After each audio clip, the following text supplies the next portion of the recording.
Power is a curious thing.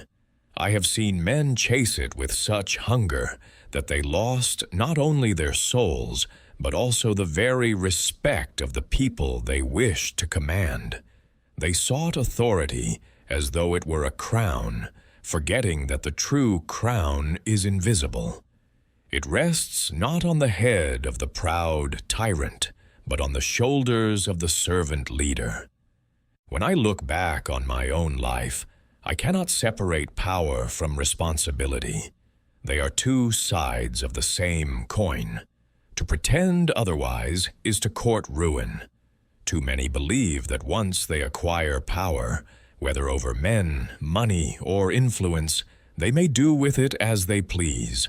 But this is a dangerous illusion. Power is not ownership. Power is stewardship. I will tell you plainly, the moment a man gains power, he has bound himself to the duty of service. If he shirks that duty, power will eventually devour him.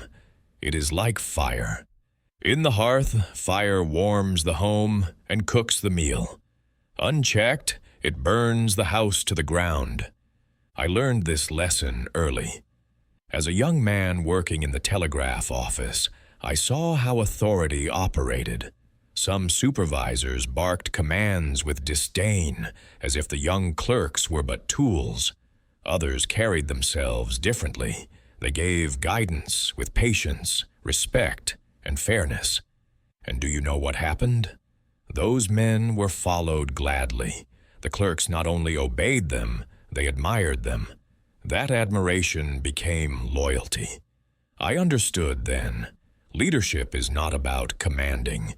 It is about inspiring. Later, as my enterprises grew, I found myself in a position of greater power. Men looked to me for decisions that would affect their livelihoods. At first, I felt the intoxication of it. To sign an order and see entire factories respond. To decide on an investment and watch fortunes move. Yet very soon, the weight of such power pressed upon me. I could not ignore that my choices meant bread or hunger for thousands of families.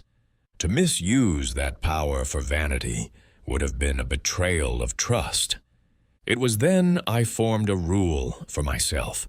Never wield power as a whip. Use it instead as a guiding hand. For the man who leads with arrogance may force obedience, but he will never earn respect. Respect is the true currency of power, and it is bought only by service. Ask yourself, what is the purpose of power?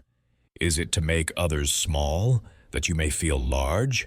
Is it to enrich yourself alone, while others toil in misery?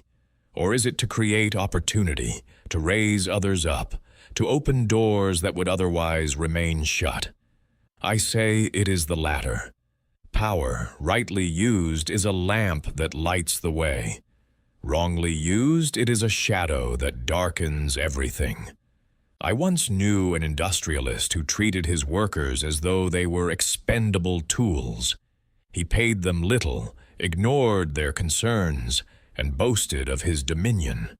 For a time, he seemed strong. But resentment grew in the hearts of his men. They gave only what was required, never their best. His enterprise faltered, while others thrived. Why? Because he forgot that men will follow authority, but they will only give their hearts to leadership rooted in respect. Power is not measured by how many obey you. It is measured by how many trust you. Trust cannot be bought. It must be earned daily, by fairness, by consistency, and by humility. Now do not mistake me. Power requires firmness. A leader must decide, and indecision is itself a kind of betrayal. But firmness need not be cruelty. A steady hand can guide without crushing. A clear voice can instruct without belittling. True strength lies in restraint. If you would be a leader, learn to serve. Consider always the welfare of those who look to you. Ask yourself not, what will this bring me, but what will this bring us? Do not exploit power for momentary advantage, for power abused is power lost. I have often said that the man who dies rich dies disgraced. Why? Because wealth is a form of power, and if a man hoards that power for himself, he proves unworthy of it. But if he uses it to build libraries, schools, hospitals, to uplift humanity, then he has justified his stewardship. The same principle applies to every form of power, not just wealth. If you are given influence, use it to encourage. If you are given authority, use it to protect. If you are given knowledge, use it to enlighten. Leadership is service. It is as simple and as difficult as that. The proud man will scoff, for service seems beneath him.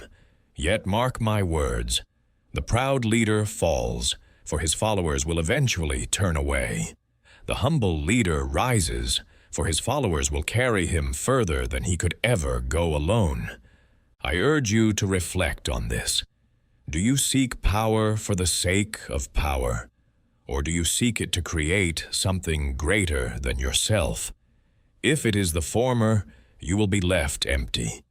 If it is the latter, you will find fulfillment. And more than that, you will find legacy. Remember, domination breeds fear.